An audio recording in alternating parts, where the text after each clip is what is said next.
Hello to the Prime Podcast. I'm here this week to talk with a week in consumer electronics technology news, mostly covering Google's not event that they didn't have. They planned to have an event on Monday, October 29th, but they ended up not being able to because of the weather in New York City where the event was planned to be held. But they did end up announcing the stuff, but they just did on their website, including the Nexus 4, an updated Nexus 7, and Nexus 10. And to add to that, Asus announced how many Nexus 7 tablets to sell each month. And then I'll wrap it up by talking about how many copies of Windows Microsoft has sold, at least to Windows 8, in the recent few days. So let's go and get started with our first article, which is the Nexus 4 from Google. And this is actually a very interesting topic because it's been rumored, it's been leaked many times over the past month or a few months. And yesterday on Sunday, actually Google, or a few days ago on Sunday, Google canceled their event, and on Monday they actually announced 4.2 Jelly Bean and then the LG Nexus 7 as well, as I'm going to talk about soon. So the LG Nexus 4 is something that's been in the news a lot lately due to rumors and leaks, and Google essentially announced what was rumored. It is a phone from LG with a 4.7-inch display at a 1280 by 768 IPS resolution, and that 1280 by 768 resolution, it might seem weird. You'd probably expect it to be 1280 by 720 like the Galaxy Nexus, or 720p like any other display, or HDTV that's 720p. That would make sense. But Google actually, if you didn't already know, on the Nexus 7 they don't have any hardware buttons, but instead on the bottom of the screen there's a physical back, or not physical, but a capacitive, not really a capacitive, but an on-screen back button, home button, multitasking button. And those buttons take up 68 pixels on the display. Personally, I have an app, and something called Paranoid Android, that has a custom user interface mode that makes it really tiny, like maybe like 20 or 30 pixels high instead of the normal 68 pixels high, and I like that. It saves screen space. But this new LG Nexus 4 is going to have a display that will be 720p outside of the button. So it's 768 pixels. The buttons take up 68 pixels, so you have 720 pixels left over, and that's a good idea on Google's part. I'm pretty sure that Google did that because, you know, they kind of started the whole on-screen button thing. And along with that really good display from LG, they make good displays, is 1.5 GHz quad-core Snapdragon S4 processor. It's S4 Pro, supposedly one of the fastest processors out there, according to LG and Google, which could be a lie, could be true. It's going to be fast, we know that. Along with that, there's an 8-megapixel rear camera, front camera, 8 or 16 gigs of storage, and much more. And one of the more appealing things about the smartphone is that it's going to sell for $299 for the 8GB model on the Google Play Store. That's $299. You get a completely unlocked phone, free of any sort of contract monthly fees from a carrier. If you wanted to, you could jump from AT&T to T-Mobile to T-Mobile to, or from AT&T to T-Mobile to AT&T, and then straight talk. You can jump around different carriers as long as they're still GSM, so you can jump from carrier to carrier, from country to country, and it'll all work seamlessly. You don't even have to really be with the carrier for a whole month. You can just go with any carrier you want. You're just paying for the data that's associated with the specific carrier that you choose, nothing more. You don't have to like stick with the phone for 2 years. If you get rid of it early, you don't have to be charging anything extra, things like that. It's a excessive fee-free phone. But you're simply getting the phone, not any deal in a carrier. That also means that Google will update the Nexus 4 directly, so whenever an update arrives for Android, like 4.3 maybe, Google will actually update this phone directly, instantly, as soon as the update is available, which will be like days after the announcement of the updated version of Android. You don't have to wait for the carrier to test it, or the manufacturer to test it, or anything like that. If you need a little bit more storage, there's a 16GB model that'll sell for $349. Or if you want to go with a carrier like T-Mobile, there'll be a 16GB model for $199 on a 2-year contract.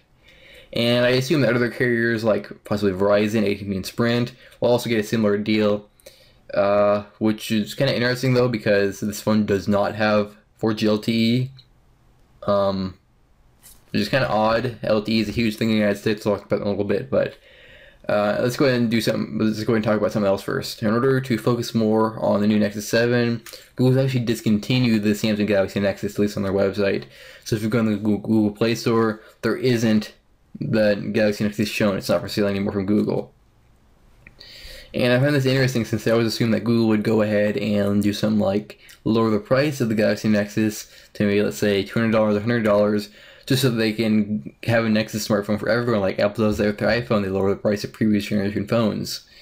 And considering this one has a very similar design, it would just work out well, I guess. But Google just decided not to do that, I guess, which is kind of interesting. But actually, the designs of these phones are very similar. The LG phone has a slightly less curved display. It's still curved. The front looks very similar, but the back's a little different because instead of having a sort of textured back with a removable battery cover, it's a solid back and it's thinner, so you can't remove the battery.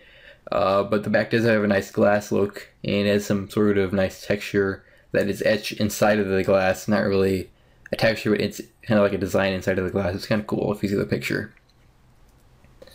Because of the glass back, there's no way to remove the 21 mAh battery, but that isn't also a bad thing because this phone does not support LTE. LTE is what drained the battery on the Galaxy Nexus, but on this LG Nexus 4, the battery should last a pretty good amount of time because there isn't any LTE radio hogging up battery. But there could potentially be a 4G LTE option in the future. There is not right now, meaning you're stuck with the slower HTTP Plus network. But it's also not totally bad because HTTP Plus can be fast in some areas on some carriers. And you do get really good battery life. And it's also a little bit cheaper, I guess. But both the Nexus 4 and the Galaxy Nexus should be getting Android 4.2 Jelly Bean in the near future. Google's updated their operating system to 4.2. While keeping the same Jelly Bean name. Generally speaking, there aren't a ton of updates, but a few things include a new panorama mode that's called Photosphere, which allows you to take a picture like you do in Street View, where you can like scroll around and see everything around you, which is cool. And there's also a new gesture typing keyboard, kind of like Swipe, but with Google. You can add widgets to your lock screen now. You can zoom in Gmail. There's something called Daydream Screensavers, magnification, Miracast, wireless display sharing, and Google Now has been improved, and many other things have been updated.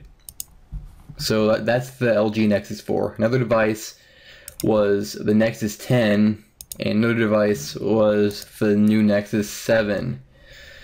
So let's go and get started with the Nexus 10, which is honestly my favorite device of this whole event. That didn't happen, but this whole announcement.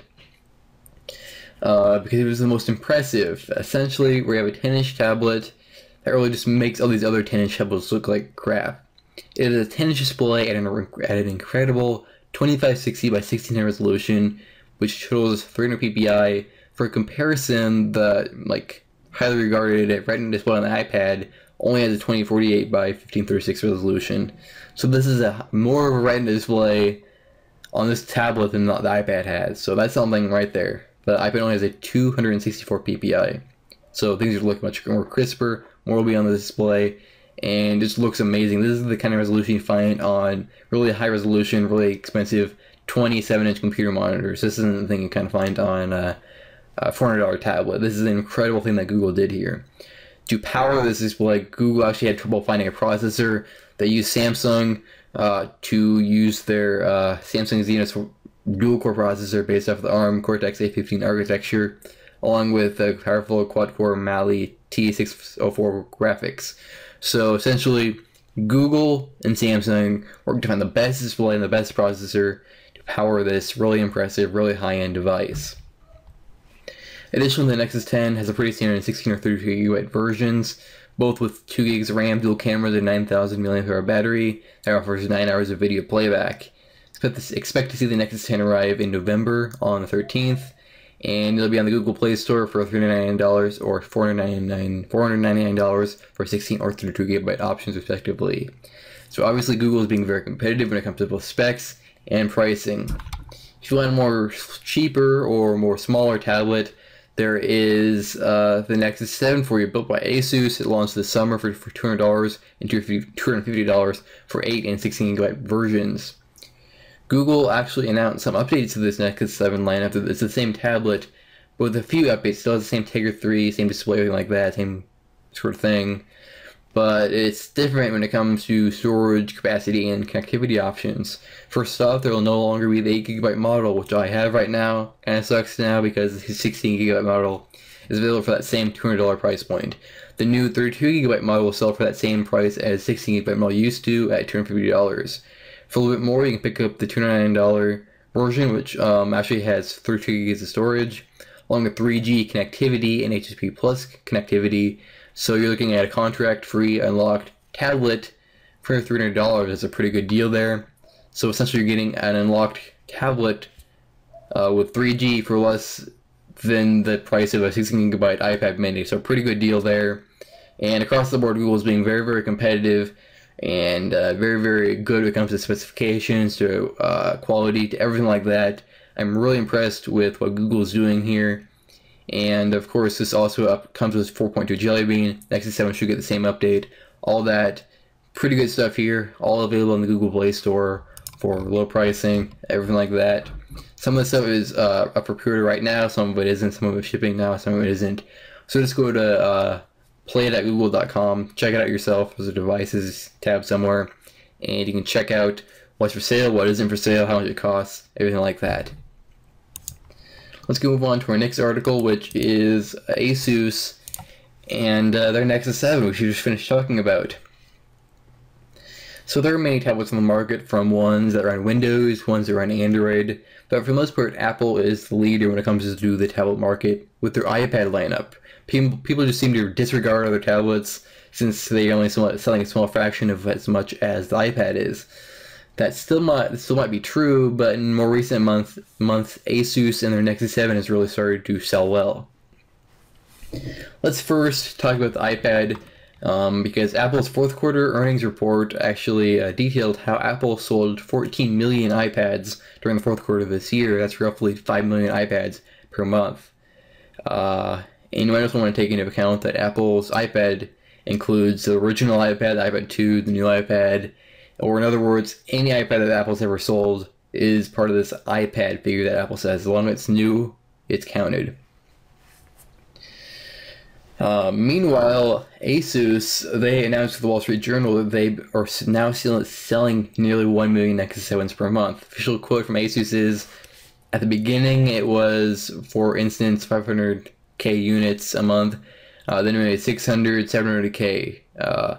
This month it was close to 1 million. So in other words, the Nexus 7 started selling pretty well, and it's continued to sell more and more and more over the months. Now 1 million versus 5 million is a big difference. Apple sells 4 million more tablets than Asus does Nexus 7s each month. But considering the Nexus 7 is just one tablet and it launched this summer, that's pretty impressive. Like most other Android tablets haven't seen this kind of success. And now seeing that the Nexus 7 has been upgraded to 16 gigabytes for $200, 32 gigabytes for $250, or 32 gigs plus 3G for $300, Asus might have a pretty good chance of success this holiday season against the iPad. People can see, hey, there's the iPad mini for $329, or the iPod Touch for $300. Let's go just get a Nexus 7 for $200. It's a better deal. And I think that's going to happen with many, many people. We're going to see the Nexus 7, see it's a good device, and now it's actually a good platform, because actually Google also announced that they have just reached 700,000 applications in their Android market. Apple announced that they reached 700,000 apps back in September, so essentially Android and iOS are one-to-one when it comes to app stores. Both platforms have nearly 1 million applications. There are, of course, exclusives on each platform and common apps on each platform, but they're both huge app stores, and they're continuing to grow. For comparison, Windows Phone just reached 120,000 applications in their app store, so Windows Phone is nothing when it comes to apps compared to iOS and Android, which are really, really, really huge, nearly 1 million. It's growing rapidly. Like, I think this summer they reached 600,000 apps, and now they're 700,000 apps. So they're just kind of growing really, really quickly, like 50,000 apps a month, if not more. So that's huge for Google there, and for Apple too. They're really growing too. Moving on to our last article, let's go and talk about Windows 8. Now, as you know, many people have been hating on Windows 8. They say it's a terrible operating system. The new user interface sucks. It just doesn't work. How am I supposed to find my apps? I need my start menu. Everything's gone. Everything's different. What's the point of this? I don't have a touchscreen. Things like that. All I see on the internet are bad comments about Windows 8.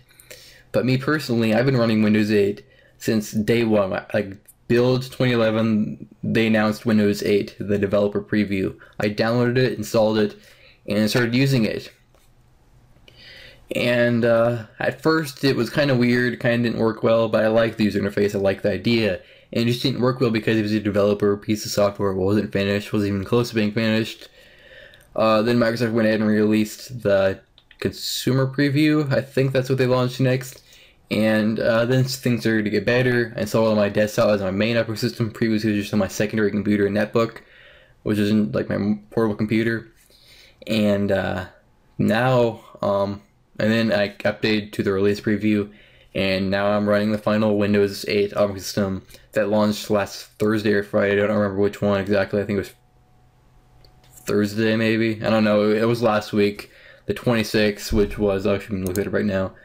26th of October was Friday. So yeah, I launched on Friday, upgraded on Friday, and I started using it. I upgraded, so I'm continuing to use it, in other words. And I'm really used to the operating system now. I realize that all you need to do to open up any application, press the Windows button, start typing, click enter, the app's loaded up. And when it comes to the Metro UI, I'm almost always never on it. I only use a few apps like the remote desktop, the weather, the mail. I use those, but not much more. So really, this whole Metro user interface, you can avoid it. There's not really a thing that's saying you have to use it unless you get Windows RT. And in that case, you're on a tablet, and it's best to use it on that tablet. And even on a tablet, there are still applications like Microsoft Office and Paint that are only on the desktop, for now at least. And I assume that people, if they wanted to, they could make applications. As long as they ported them to ARM, they can make Windows applications, desktop applications, even on Windows RT. So I'm I've been excited with Windows 8. It's a new operating system. It looks different. It feels different. I like that. Windows hasn't really changed much for the past like 15 years. Windows 95 introduced a start button. Start menu is slightly changed. Search was added. That's really been the only thing in recent years. It's just click on an icon, app loads up. That's it. Windows 8, there's a whole new user interface, and it has live tiles, an app store, you can get different applications, and it really is amazing. And on a desktop, you have a touchscreen, you can get touchscreen monitors, there are custom mice and trackpads you can get for all these gestures. And there's also keyboard shortcuts. For example, there's Windows plus C, that's puts with the charm menu. There's also Windows plus print screen, that allows you to take a screenshot. Things like that are really new, really nice in Windows 8, just to get used to it. And for the most part, Windows 8 hasn't been really a bad, unsuccessful operating system. As of October 30th, Microsoft announced that they have sold 4 million upgrades of Windows 8 during the first weekend. Upgrades are $15 if you had a previously purchased Windows 7 PC, but honestly, there's not really that validation or verification. So if you can make up stuff, you can actually get it for $15. That's per computer. It's an upgrade. You buy the license key using the Windows Upgraded Assistant or whatever thing like that is, and you click next, you buy it, enter in the promo code, and it'll download and install. And it'll also give you an option to make a CD or DVD. So I basically made a USB key. That's how I installed it I downloaded and installed it on one computer, made the USB key, installed it on all the other computers, and it worked well. And it's a good operating system. Operated was seamless. All my apps that I previously had worked. Settings were migrated. And another cool thing is the Windows account. You sign in with the Outlook account. It'll sync all your settings across all your computers. That's really wonderful. And really, I don't have many complaints at all about Windows 8. It's grown a lot over the past year. It did, honestly, it wasn't the best operating system back when it first launched last fall, because it just was developers beta didn't work well. Now it's perfect. I think it runs like Windows, which still means you might get an error here and there, but it works. And I also like how it downloads and installs drivers automatically. That's cool. And as you might already know, Microsoft also has a Surface. Sadly, Microsoft didn't announce any sales statistics when it comes to the Surface. Surface is also interesting. I've been considering getting one, but I don't really have that much. I don't have $500 to spare on one. I kind of hope it would be $200, like the Nexus 7. So I might end up getting something like a keyboard dock for my Nexus 7, or just stick with my netbook, or get something like the new Samsung Chromebook that was announced like last week or something like that. But that's about it for this podcast. I'm actually going to wrap it up right now. 4 articles, less than usual. But there just wasn't a ton of stuff happening. Or it was, but it just wasn't something worth really writing about. So next week I should have a little bit more to talk about. You can check out our blog, theprime.co, for daily up-to-date news. You can check out this YouTube channel. I upload stuff weekly, 2 videos a week. One's on Saturday, stuff like this. Tech updates for the week and technology news. Same stuff I read about on my blog, I talk about here.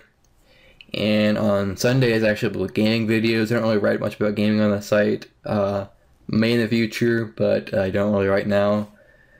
But gaming videos every single Sunday. Doing Saints Row right now, but this week I think I might do a most wanted video. I'm like 90% sure I'm gonna do that. I recorded the video, just not sure I'm gonna be able to edit it and publish it by then. But I do videos frequently, all the time. Check them out. The YouTube channel, subscribe. If you have anything you would like to see, just let me know. And that's about it. See you next week or tomorrow, depending on when you're going to want to watch more The Prime. So that's about it.